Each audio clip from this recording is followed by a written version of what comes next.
तैयारी में भी है और इनमें से एक है चिट फंड बिल को लोकसभा में पेश किया गया है। क्या है इसमें खास और कैसा चल रहा है संसद का सत्र का पहला दिन, जानने के लिए सीधा रुख करते हैं हमारे वरिष्ठ सहयोगी लक्ष्मण रॉय की ओर, जो आज सुबह से संसद में ही है। लक्ष्मण, ये बताएं हमें कि चिट फंड बिल में आखिर किस तरह के बदलाव होने जा रहे हैं। देखिए, पिछले दिनों कई सारी कंपनियों में घोटाले सामने निकल कर आए और ऐसा लगा कि वो कंपनियां चिट फंड की आड़ में कुछ गलत काम कर रही थीं, लेकिन अब सरकार ने वो 1982 का चिट फंड एक्ट है उसमें बदलाव करने का फैसला लिया है और लोकसभा में इसी से जुड़ा हुआ बिल पेश किया गया है और इस बिल को पारित कराने की कोशिश होगी।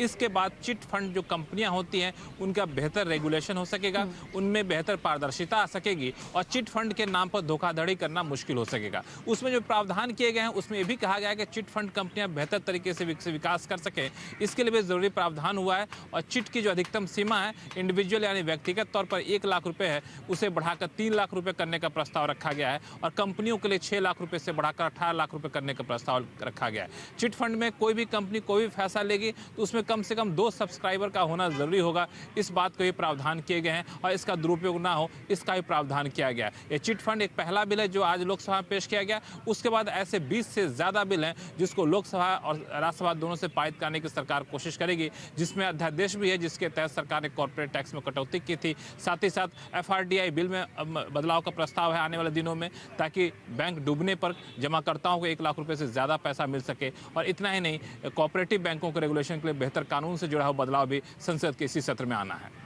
तो यहाँ पर कई अहम बिल हैं जो संसद में पेश होने वाले हैं। लक्ष्मण, आप बने रहें क्योंकि एक और अहम खबर पर हम आगे बढ़ेंगे। BPCL में विनिवेश पर एक्शन तेज हो गया है।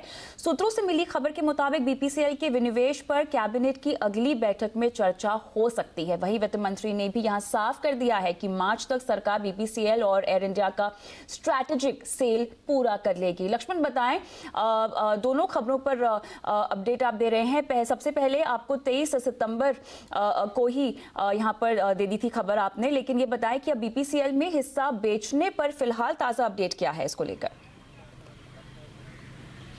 देखिए, अब सबसे ताज़ा अपडेट यह है कि सरकार ने इस प्रस्ताव को अंतिम रूप दे दिया है।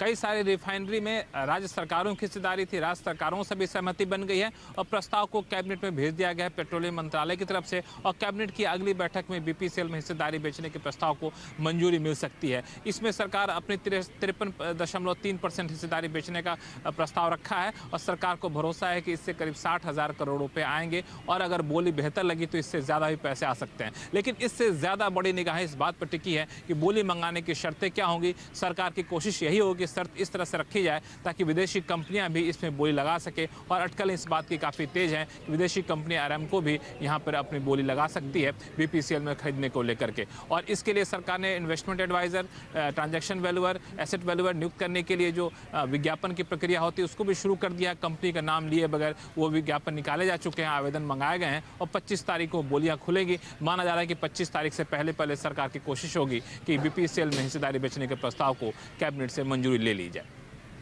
ऑलराइट, तो आपकी दी हुई खबर लक्ष्मण जो आपने दी थी 23 सितंबर को, वो यहाँ पर साफ होती हुई पूरी तस्वीर। शुक्रिया तमाम अपडेट्स के लिए। हम आगे बढ़ते हैं। प्याज टमाटर के बाद अब दालों के